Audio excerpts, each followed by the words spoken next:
Hey everybody, today I'm just going to be giving a tutorial about how to use the website Prezi.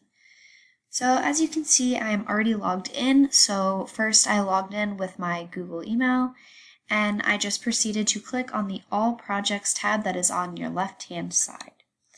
And now that we are in this tab, you can see all of the different options that Prezi gives you for creating different types of projects. So for example, you can present in a video conference, you can create a book report, create an infographic, engage with a presentation, create a banner, create a poster, or a report. So for this tutorial, I'm going to choose an infographic. So I'm going to click on the template for creating an infographic. And it brings me to a new tab with many different options to choose from. So I'm going to scroll down and I'm going to pick this one that I like, the autumn infographic. And when I click on it, I can click use this template.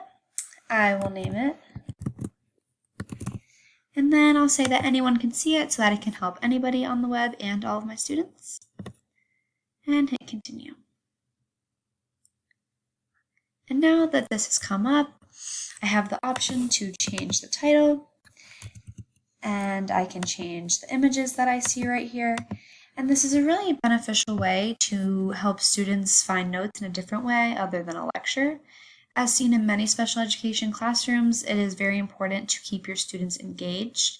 And I think that something like this, where you can decorate it your own way and in ways that the students would enjoy, is a great way to keep them engaged and to teach them new topics. And as I mentioned previously, Prezi has many different options of how you can do this through presentations, infographics, posters, banners, and so there's many different ways to keep your students engaged, and this is just one of them. Thank you.